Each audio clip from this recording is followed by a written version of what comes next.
Exclusives make the gaming world go round. And yes, the concept of exclusives may annoy a lot of you, but they're a necessary evil.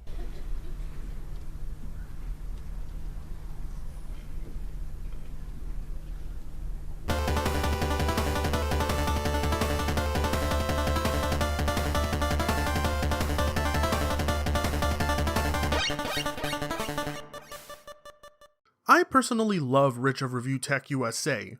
He's got a sexual voice, can be quite funny, and overall has an entertaining personality. However, when it comes to his content, it's a mixed bag of ups and downs for me. When he's not making 20 videos on the Switch, sometimes you'll find he has interesting opinions on certain things, and unfortunately, sometimes you'll see him spewing complete stupidity. And when it comes to stupidity, doesn't matter how much I like your channel or your content, I'll call you out on it, cause I'm an attention whore.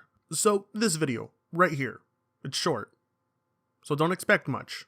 But it's short for a reason, and you shall see that very soon. I also do want to bring to attention that this video is old, so there are a lot of speculations here that are quite outdated. But the bone I have to pick with Rich are his personal views on the speculations of that time. For you see, our supposed man of the consumers wasn't primarily too fond of the idea that Bloodborne could have come to the PC during that period of time. And that can be clearly seen with the cancerous title of this video. We quickly come to realize that Rich is a man for the corporations. Do also note that I took it into consideration that he could have changed his mind over time. So I went out of my way to tweet him at least 3 times with the link to this video, asking him if he still believes in what he said. And as you could imagine, much to my dismay, I had not received an answer. I waited at least a month before I felt it was appropriate to actually make this video. So, here we go. Sony, don't do it.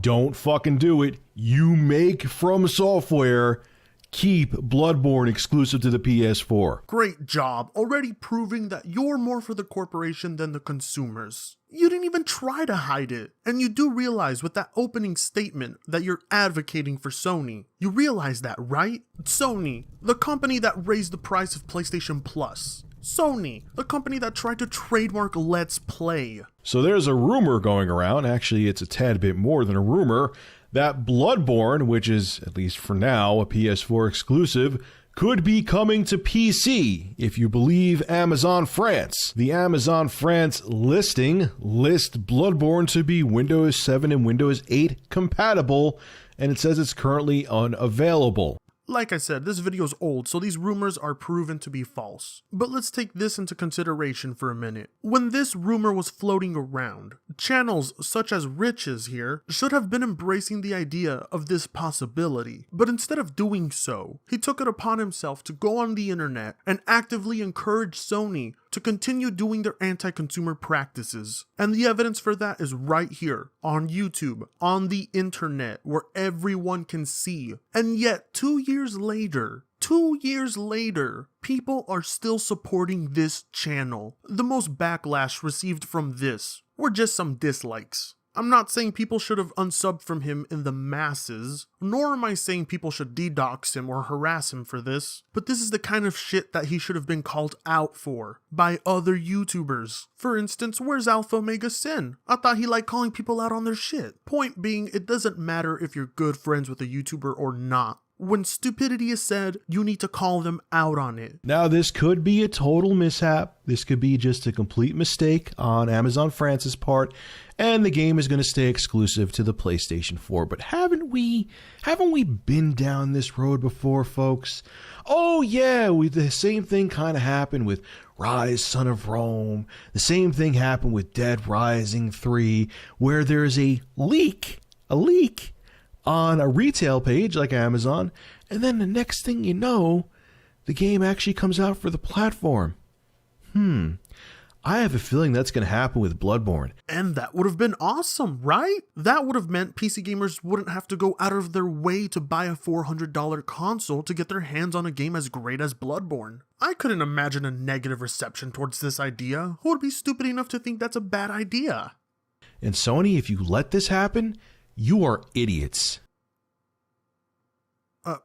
I'm sorry. I couldn't hear you. Could you say that louder? And Sony, if you let this happen, you are idiots. No. Please. Say it again. And Sony, if you let this happen, you are idiots. Fuck you.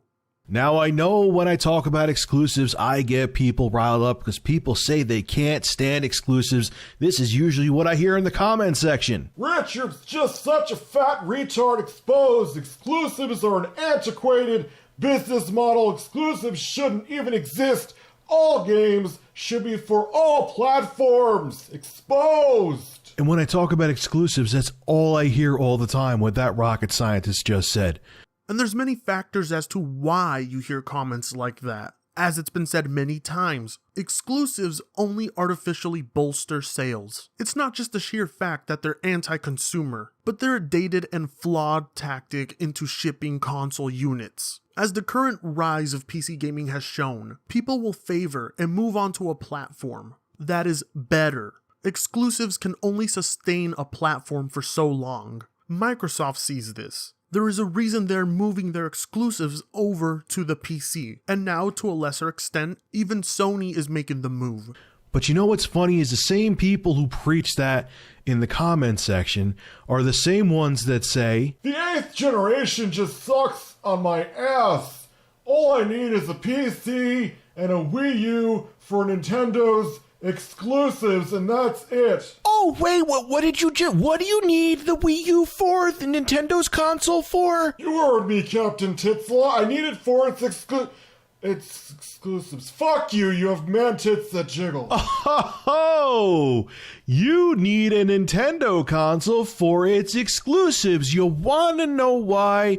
Because it's exclusives that differentiate the console hardware. Yeah, but that's far from the truth nowadays. If you were to rip open a PS4, Xbox One, or even a Wii U, the hardware differences are minuscule. These games aren't suddenly better because of the platform they're on. Instead of these companies trying to differentiate themselves with exclusives, and instead of taking a loss on trying to ship console units, why not instead just put your games on as many platforms as possible? But you know what it is? Nintendo and Sony must hate money. That has to be it. They hate money. And as for the people who solely want to buy into Nintendo exclusives, it baffles me why you even use these people as a representation of what all gamers think. Because if they had the choice to play those Nintendo games on their PCs, do you think they wouldn't do that? If they had the option to play Pokemon on their PS4, do you not think that they would do that as well? You're trying to create logic out of a single comment. That's fucking retarded, and I would have expected much better of you. If there wasn't exclusives and every game was for every console, they would be nothing more than just PCs with a little bit of a different flavor to each one. Exactly, proving the point that consoles serve no purpose. This is the side to consoles that Sony and Microsoft hope you never learn. Your mentality is that exclusives should exist to give consoles a fucking purpose. And what's that purpose? So that Bloodborne can run like garbage? If anything, exclusives only showcase the lack of confidence in consoles. There wouldn't be anything unique about the Xbox One or the PS4 or the Wii U. It wouldn't matter. You just would have to buy one console and you could play all the games on one console. Yeah, you're going to be hard-pressed into finding a reason as to why that's a bad thing for the consumers. If there was accessibility to every single game out there on a single platform, then companies would be forced to find different ways to compete. And that in of itself would be better for the consumers and the market. You don't want two pieces of hardware competing. What you want as a gamer is for the software to compete against each other. If Capcom can do it, if Rockstar can do it, if Activision can do it, then why can't Sony and Microsoft? For the companies to be competitive, they have to have software to bring you in. They have to have compelling titles, games you could get nowhere else. If there wasn't exclusives, the console market wouldn't be as thriving as it is now. Think about it this way. What was the exclusive that made people actually care about the original Xbox? Halo. If Halo didn't exist, or you could get Halo on the PS2 and GameCube, guess what? there may not even be an Xbox brand right now. And how's that a bad thing exactly? What is bad about the Xbox not existing? Because if I recall correctly, it was the Xbox that introduced paid online, wasn't it? If anything, it's the existence of consoles that holds back gaming. Instead of being good alternatives to a PC, all they are is prison cells for video games. Exclusives make the gaming world go round. And yes, the concept of exclusives may annoy a lot of you, but they're a necessary evil. This is Rich of ReviewTechUsa signing out. Have a good one. No, exclusives don't make the world go round. Third party controls the market, not first party. If that were true, the Wii U wouldn't have been a total flop. Exclusives are a dated business practice. They serve no purpose anymore. They are not a necessary evil. They are a pure evil. And with that being said, what are some exclusives that you wish you would see on your platform? Tell me down below in the comment section. And remember, if you truly are a gamer, then the practice of exclusivity should be something you do not support. Video games are an art that shouldn't be confined to a single location. And why even bother to tell people that your art is great when you won't even let them see it?